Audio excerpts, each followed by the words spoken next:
ओम ओम ओम।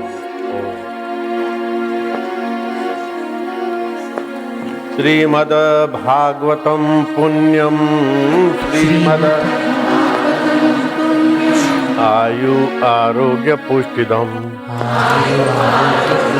श्रवणात् पठनात् श्रवणापठनात् सर्व पापैव मुच्यते। सर्वपापैर्मुच्यते। भागवत की कथा अकाल मृत्यु को टालती, आयु बढ़ाती, आरोग्य देती। श्रवण से, पठन से पाप नाशिनी शक्ति उसमें जीव मुक्तात्मा बनता है।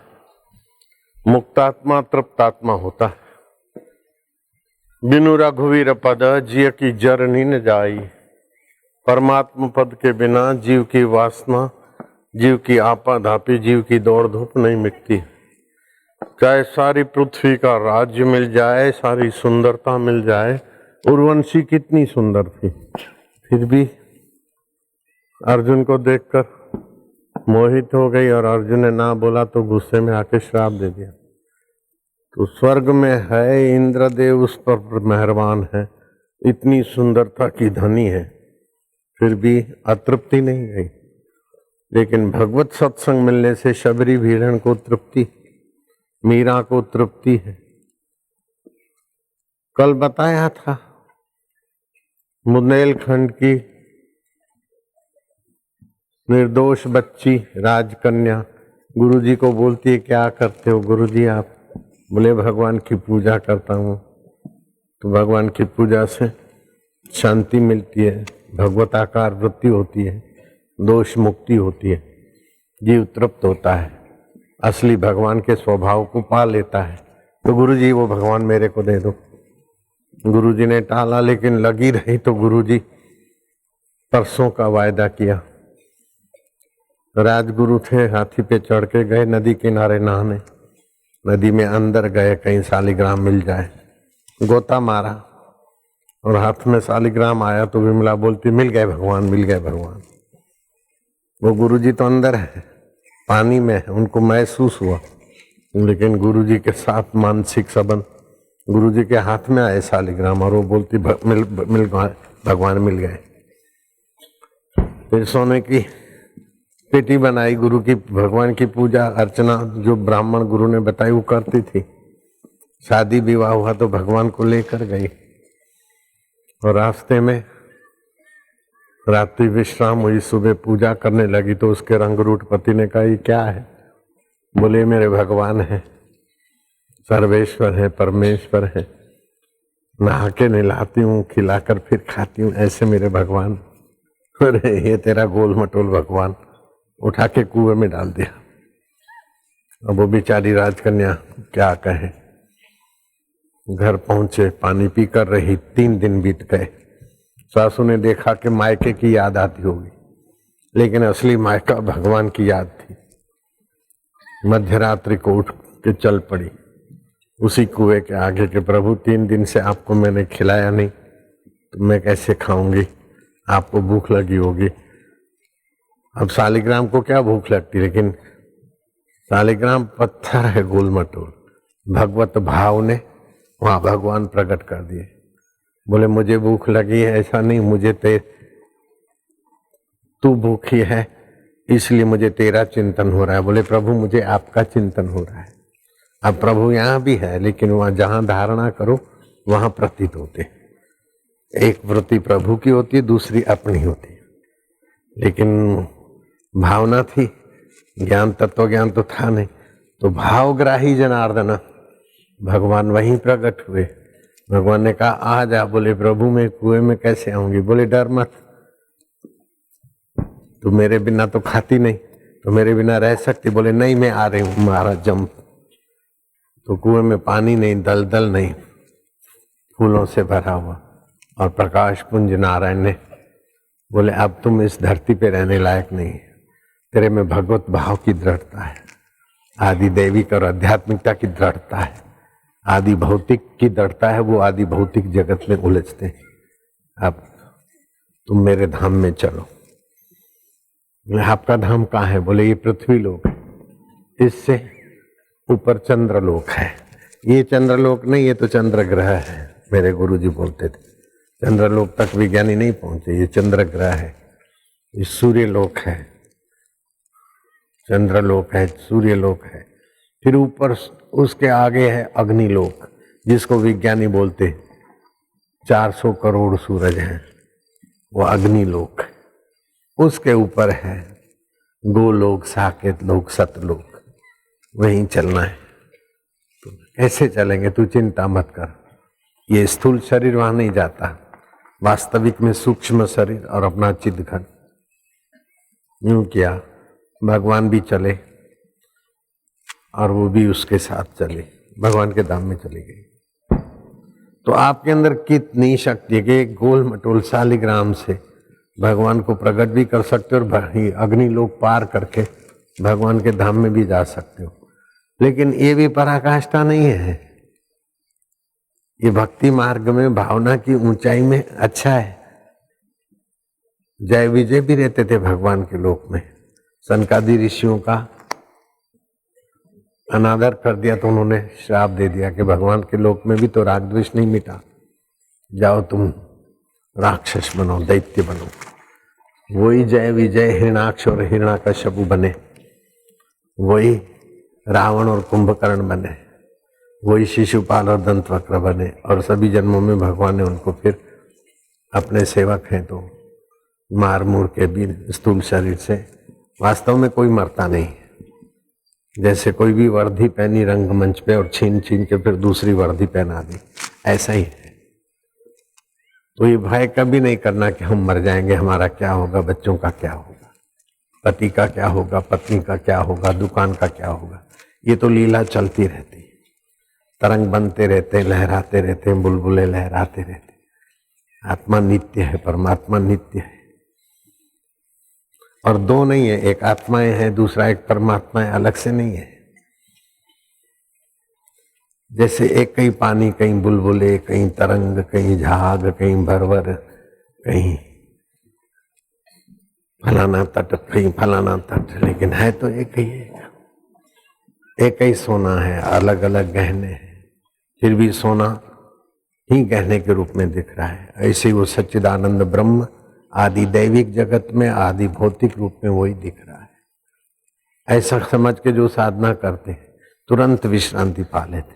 जहां पहुंचना है उसकी पहले से ही भावना करो। उसको तो पूजा पाठ करने वाले गुरु मिले थे।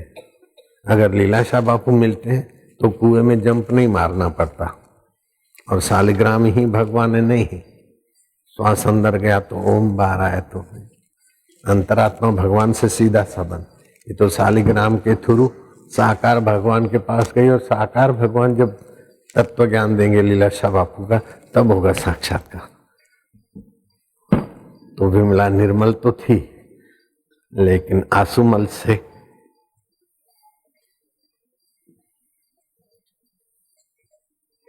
तेज यात्रा उसकी नहीं थी, क्योंकि आंसुमल को लीलाशाह भगवान मिल गए और तुमको वही सत्संग मिल रहा है।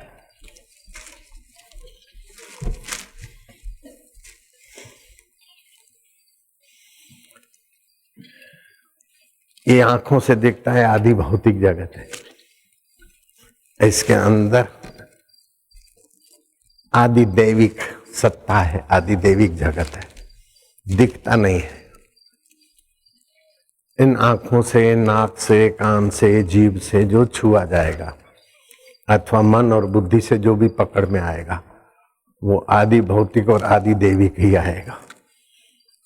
तुलसीदास ने कहा, गो गोचर जह लगी मन जाई, सो सब माया जानो भाई। गो माना इंद्रियां, गोचर माना इंद्रियों के द्वारा जो विचरण करता है मन। गो गोचर जह लगी मन जाई, सो सब माया जानो भाई। उनमें परिवर्तन है, पंच भौतिक शरीर में परिवर्तन है। आप थामना चाहो तो नहीं थमेगा, कोई डॉक्टर थामना चाहे, कोई देवता थामना चाहे, शिव जी का भक्त रावण थामना चाहा तो नहीं टिका शरीर।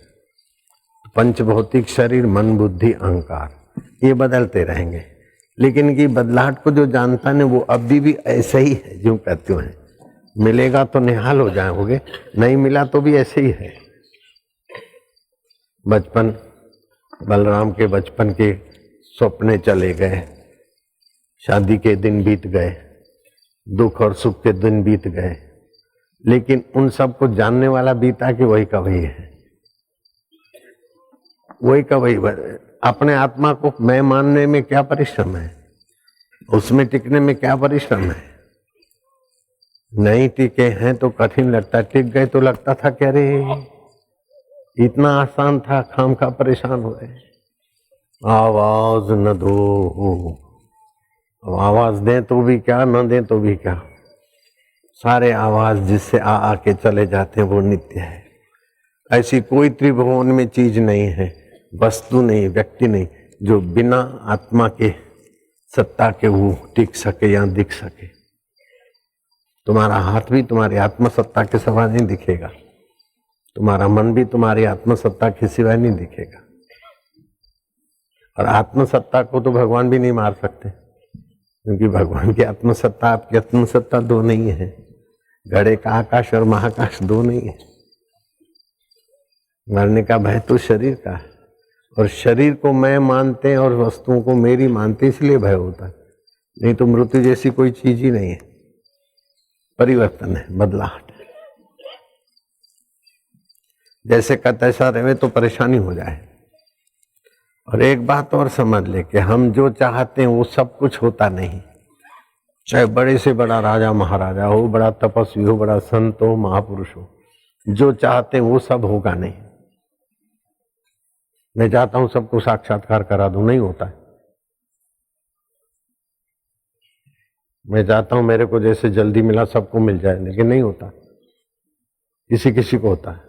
हम जो चाहते हैं वो सब कुछ होता नहीं। जितना होता है वो सब कुछ भाता नहीं, जो भाता है वो टिकता नहीं। संसार में जो कुछ चाहते हैं वो सब नहीं होता है, जो होता है वो सब भाता नहीं है, जो भाता है वो टिकता नहीं है।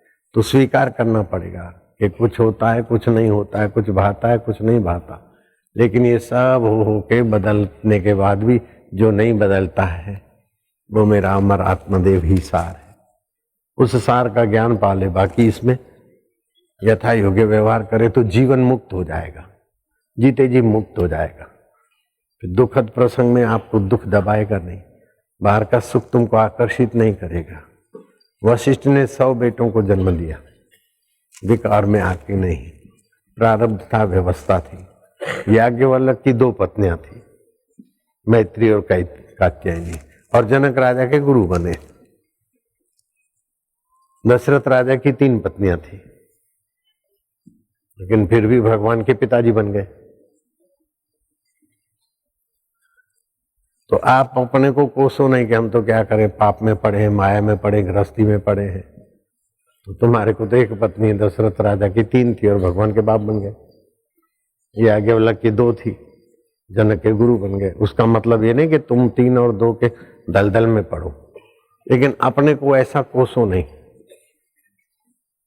अनासक्ति भाव से जीकर अपने आत्मा में आओ, बस हो गया।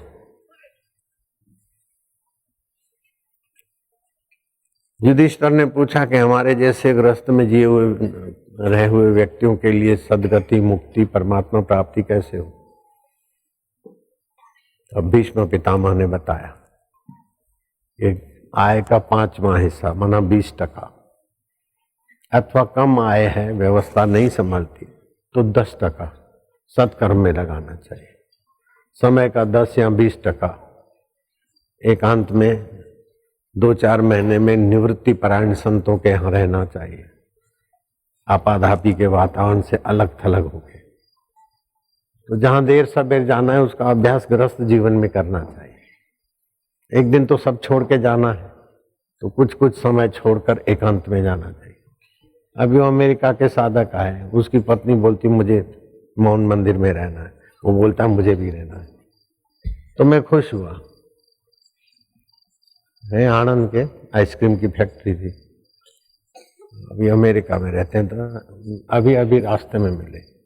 तो जो महीना 15 दिन एकांत में रहते वो संसार में जाते तो संसार उनको अच्छा तो नहीं लगता, लेकिन आराम से संसार की व्यवस्था हो जाती। अभी आप 2-4 दिन जो लोग इधर रहे हैं तो कितने ताजे होकर, कितने फ्रेश होकर, कितने आनंदित होकर जाओगे। तो कुछ महीने तो संसार रूपी बिच्छू आपको काटेगा ही नहीं।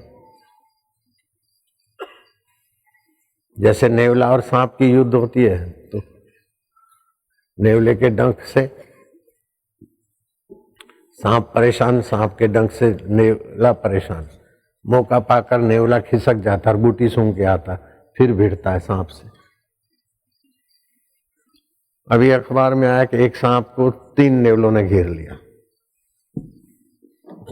3 नेवलों ने। तो एक नेवले ने सांप को तो पकड़ लिया मुंह में, कैसे भी करके मौका मिला तो छुड़ाकर अपनी जान सांप भाग गया।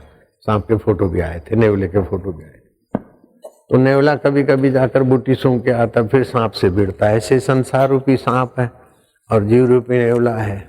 काम, क्रोध, लोभ, मोह, डंक लगते रहते हैं। फिर सत्संग में आके बूटी सूंघ के जाता है जरा दमन।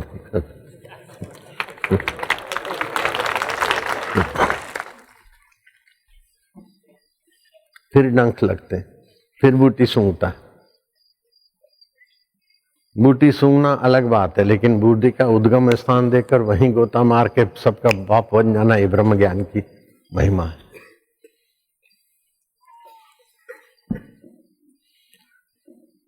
अब होठों में जप करो, ओम ओम आनंद, ओम शांति, ओम परमात्मने नमः, ओम ओम सुख रूपाय नमः, ओम चैतन्य रूपाय नमः, ओम ओम ओम ओम ओम। ये अंतर्यामी सबके हितैषी है, परम सुहृद है, परम दयालु है। कितनी भी हम गलतियां करते हैं उधर नहीं देखते। देर सबेर जैसे माँ बच्चे का भला चाहती है, माँ में ये वात्सल्य भी उसी प्रभु का है। बाप में अनुशासनी शक्ति भी तुम्हारी प्रभु। तुम्हें माता च पिता, तुम्हें बंधु च सखा तुम्हें। ओम ओम ओम।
बड़े बड़े उद्योगों और बड़ी बड़ी उपलब्धियों से भी 2 क्षण परमात्मा में शांत रहना अनंत गुना हितकारी है।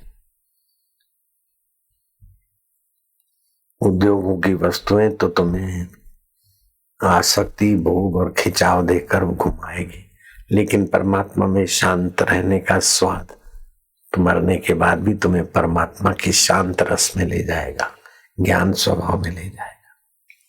जो लोग बोलते हैं मैं दुखी हूं, परेशान हूं, तो दुखद घटना तो बाहर होती है, लेकिन अपने में दुखी और परेशानी की भावना अंदर होती है। दुखी शरीर या परेशान मन तो मृत्यु आती है, मर जाता है, लेकिन मैं दुखी हूं स्व में घुस जाता है। मरने के बाद दुखद योनियों में जाना पड़ता है। इसलिए कभी नहीं सोचना चाहिए मैं दुखी हूं, मैं परेशान हूं। मैं दुख को जानता हूं, परेशानी को जानता हूं। दुख परेशानी आती है जाती है, मैं नित्य हूं, प्रभु का हूं, प्रभु मेरे हैं। दुख परेशानियां अनित्य हैं। अनित्य वस्तुओं को अपने में थोप कर अंधकार में भविष्य क्यों बनाना, फिर कंटक की योनि में क्यों जाना। दुखद कंटक।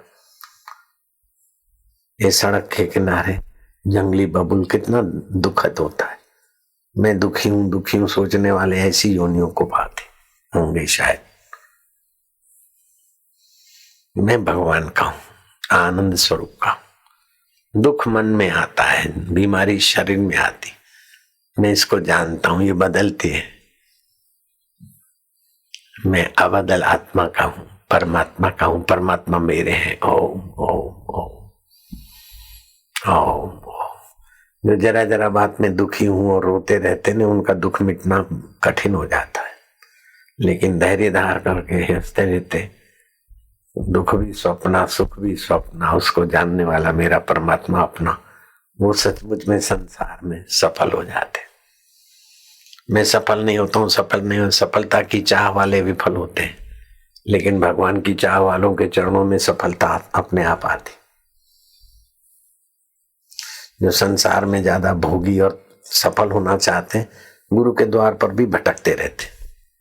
बाबा जी मैं सफल नहीं होता हूँ, मैं सफल नहीं होता हूँ, अब इतना सारा है, इतना मैं सफल नहीं होता हूँ।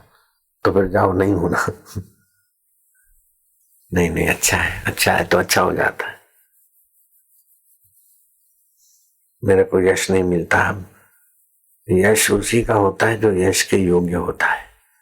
और यश के योग्य वही हो जाता है कि यशस्वी काम तो करे लेकिन यश की इच्छा ना रखे।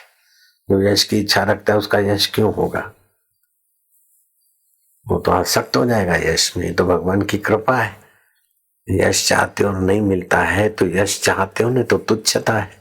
भगवान नहीं चाहते हो, यश चाहते हो 8 मास का, तो भगवान यश देके तुमको फंसाना नहीं चाहते, उनकी कृपा है। जिसको मान की चाह है वो मान के योग्य होता है क्या? नहीं, जिसको मान की चाह नहीं है वही मान के योग्य होता है। जिसको यश की चाह नहीं है वही यश के योग्य है। जिसको सुख की चाह नहीं वही सुख के योग्य है।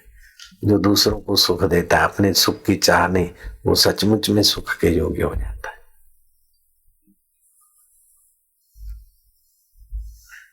फिर भी शुक्र है, अपने में इतनी योग्यता नहीं जितना उस दाता ने दिया है।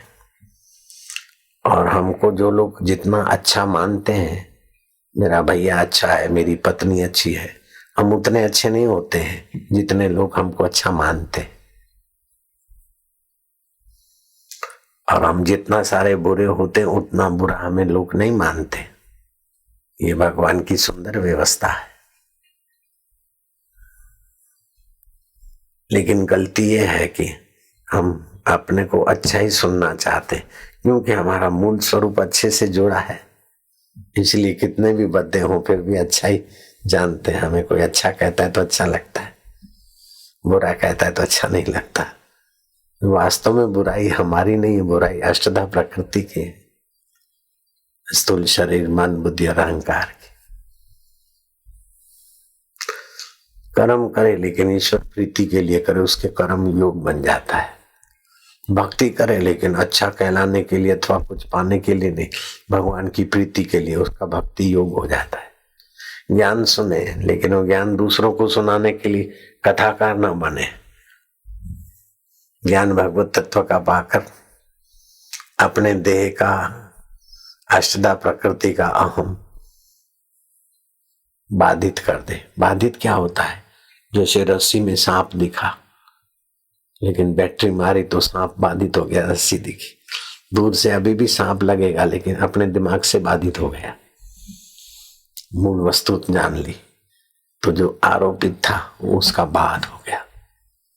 ठूठे में चोर दिख रहा है, बैटरी मार के देखा तो चोर नहीं है, फिर दूर से देखा नहीं ये तो तपस्वी दिख रहा है गिरनार में, देखा कि नहीं वो तो ठूठा था, अभी चोर की भावना थी, फिर तपस्वी की भावना है। तो न तपस्वी है न चोर है, चोर भी बाधित हो गया, तपस्वी भी बाधित हो गया, ठूठा का ज्ञान हो गया। ऐसे अष्टधा प्रकृति बाधित हो जाती है और उसको आधार परमात्मा मेरे आत्मा है ज्ञान हो गया। सरल भी बहुत है अगर तत्परता होता है। योग्यता सर्टिफिकेटों से योग्यता बहुत तुच्छ है। आपके अंदर जो भी कुछ है किसी के काम आ जाता है। चाहे झाड़ू लगाते हो किसी के काम आ जाता है, बर्तन मांजते हो, जो भी करते हो, दूसरों के दुख निवृत्ति करके शांति आनंद के तरफ कोई जाता है तो आपकी योग्यता का निखार होगा।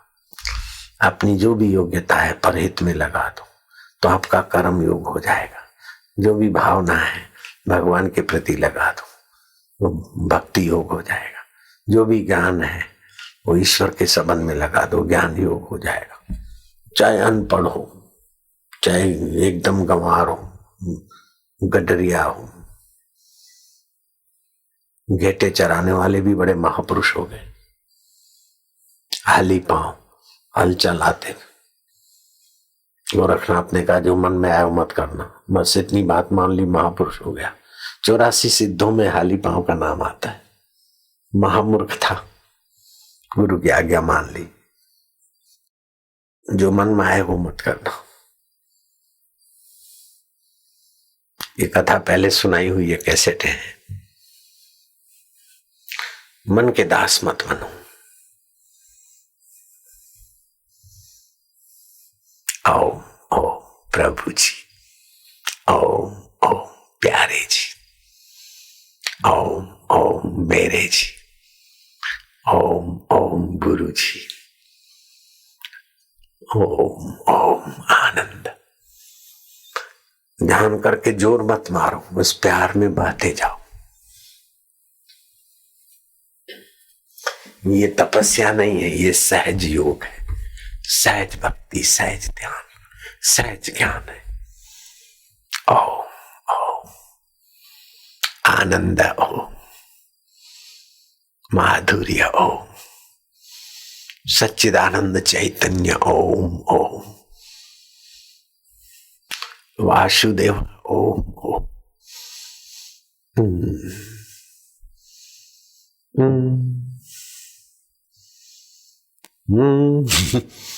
हंसी आएगी। अपना सच्चिदानंद सत्य है, चेतन है और आनंद है, उसका आनंद स्वभाव प्रकट हो जाएगा अभी अभी।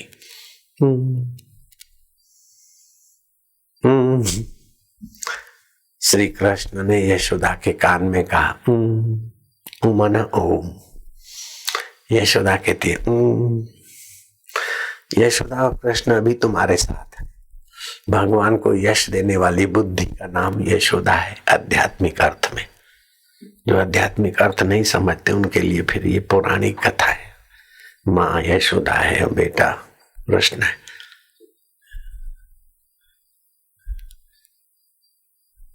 तो भगवान को यश देने से, यश देने वाली बुद्धि के यहाँ भगवान प्रकट होते, इसलिए माँ यशोदा बनी, भगवान प्रकट होते हैं। अभी आप भगवान को यश देने वाली बुद्धि होती है तो अंदर भगवान प्रकट होते हैं। मैं परेशान हूं, मैं दुखी हूं तो भगवान प्रकट नहीं होंगे।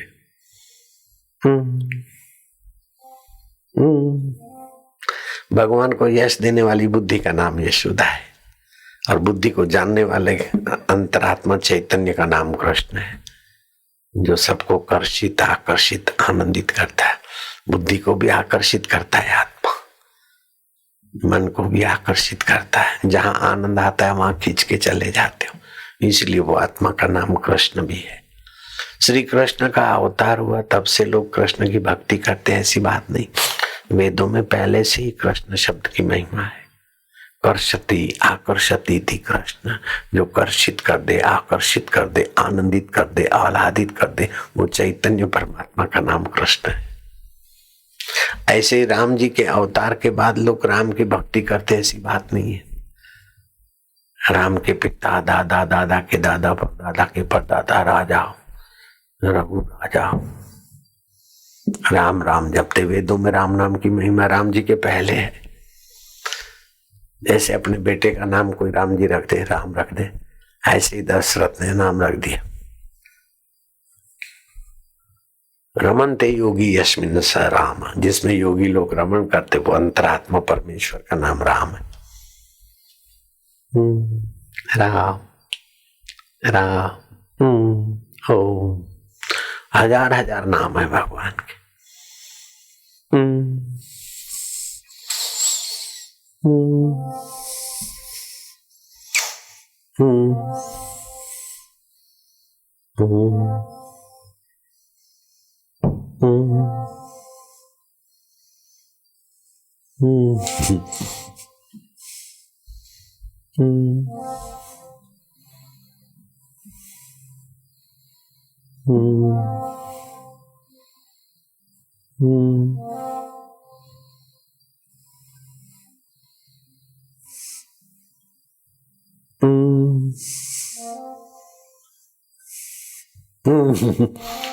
आनंद आने लगेगा।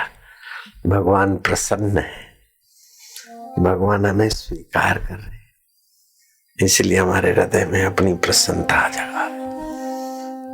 भगवान हमारे आत्मा है, हमसे दूर नहीं है, हम दुर्लभ नहीं, परे नहीं, पराये नहीं। मंदिरों में जाना सफल हो गया, जब हृदय मंदिर में ले जाने वाला सतगुरु मिल गया, बस हो गया काम। मैं पहले मंदिरों में जाता था, मंदिर में जाए बिना पूजे किए बिना नाश्ता नहीं करता था, दूध नहीं पीता था। अपने हिस्से के दूध में से थोड़ा दूध शिव जी को चढ़ाते। अब पता चला कि शिव तो मुझसे दूर नहीं, मेरे आत्मा का नाम ही तो शिव है। मन मन का उसकी माला है, तन उसका एक शिवाला है। आत्मज्ञान हो जाए तो आपका शरीर शिवालय चिन्मय हो जाता है। ज्ञानी की नजर से जो तन मात्राएं बरसती है, ज्ञानी को छूकर जो हवाएं जाती है, ज्ञानी की वाणी से जो फायदा होता है, वो 60,000 वर्ष तपस्या करने वाले रावण को जो चीज नहीं मिली, वो चीज मतंग ऋषि ज्ञानी थे, उनके चरणों में शबरी को मिल गया। रहीदास ज्ञानी संत थे, मीरा को मिल गया।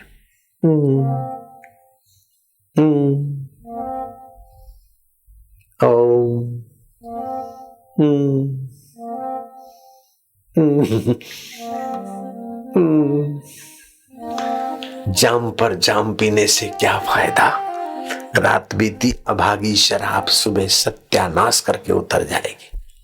तू हरि नाम की प्यालियां पी ले, तेरी सारी जिंदगी सुधर जाएगी, संवर जाएगी।